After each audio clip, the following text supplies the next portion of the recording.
Yeah, so last week we started talking about the intangibles of fundamental analysis, right? So the intangibles are things that are not going to give you specific numbers, but their overall importance can't be dismayed, right? You have to take these things, these intangible items into perspective when you start thinking about, okay, fundamentally, how strong is a company, right? You know, you can have the best numbers in the world, but that's the old "what have you done for me lately" theory. When you start looking at the intangibles, you start looking at a bigger section of the pie when it comes to the stability of a company. So last week we talked about goodwill. Goodwill is just basically it's the premium to the fair market value of the assets of a company, right? So when you start to take hard assets out, if you look at a price to book ratio, that's just your hard assets. That's your equipment, your investments, your accounts receivable, those kinds of things, inventory, that kind of thing. But once you start adding in something like goodwill, all of a sudden the asset base becomes much bigger because that goodwill is actually an asset. If a company was to buy another company, let's say somebody wanted to buy the Coca-Cola company, they would actually have to pay a premium to what the hard assets of a company is, and that would be goodwill. So you can get goodwill through brand loyalty. You can get it through, brand identity, solid customer base, all these different kind of, intangible metrics. That's where goodwill comes from. Okay. So goodwill, higher goodwill, just increased assets, which equals, it can lead to greater stability and potential higher stock prices and more shares. Okay. So that was last week's talk. This week, I want to go to another intangible.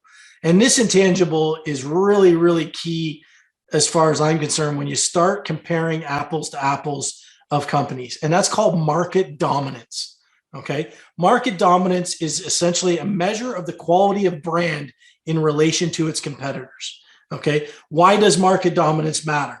Well, it matters for a bunch of different reasons. It matters because you get this loyal customer base. You get this, you almost get a situation where people will go to the bigger companies just because they're well known, right? So it's almost like a self-fulfilling prophecy in that matter, right? So when you start to think about market dominance, it matters because not only does it bring more customers to it, but when times are tough, right, that market dominance can play out in a big way in the fact that you can get some of the larger companies swallowing up the little companies. And I'll go more into that in a minute. But market dominance, to see what kind of impact it has on a brand, fundamentally speaking, it represents a certain amount or a certain area of the market. So, if we take the overall market for beverages, right? Coca-Cola has a certain percentage.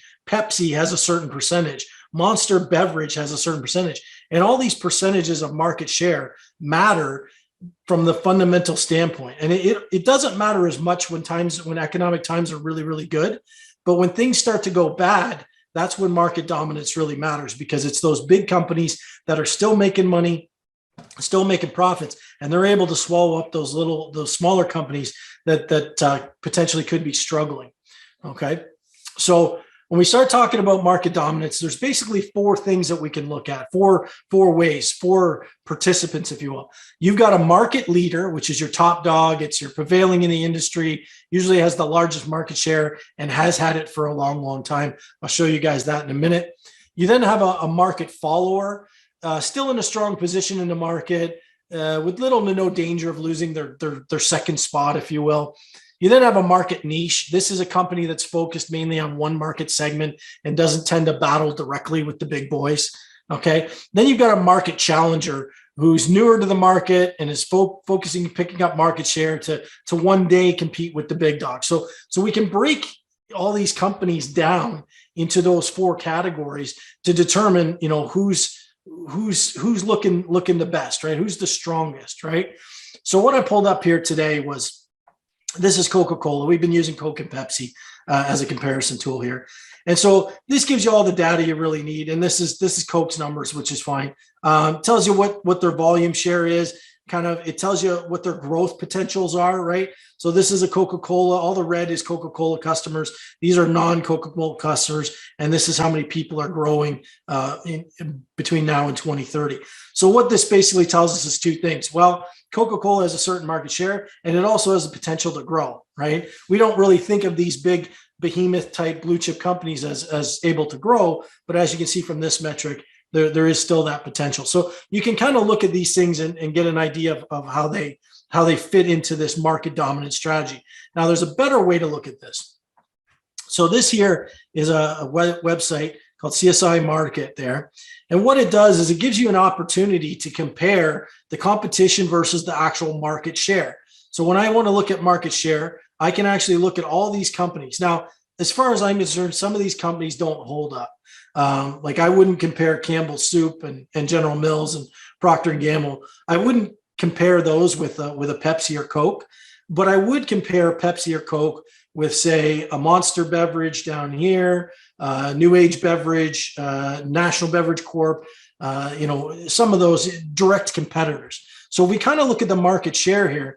You look at Pepsi, the last 12 months, their market share, they've had 17.41%. And then it talks about the revenues there. I'm more concerned about the percentage here.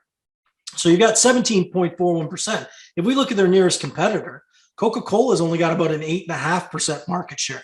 So you would say that the market leader would be Pepsi, and then the market follower would be Coca-Cola. They're 1 and 2 essentially, and you could have the old Pepsi challenge anytime you want. But the reality is, just by the raw numbers, that's kind of what we're looking at here. That may sway your decision, and it's not going to be the only part of your decision, fundamentally speaking.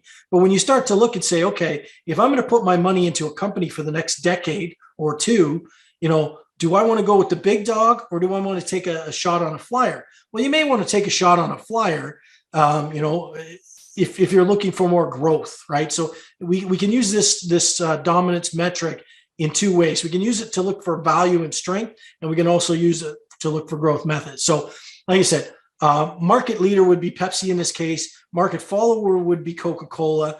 Our niche market would be Monster Beverage here. They have their own kind of little thing that they do, and they're about 1.17% market share there. And then finally, we've got National Beverage Corp here, Fizz. They're about 0.24 of a market share there. They're the type of company that's new. They're the challenger. They want to get into, they want to grow into the market share as they go along and kind of compete with the big dogs at some point in time. It sure looks like they've got a long way to go. But these numbers change, pretty consistently. So anyway, when we start talking about market dominance, you want to look at it from, how stable is the company? How much market share do they have, and why that matters? Again, it allows them when the market dominators are things are not going well economically speaking.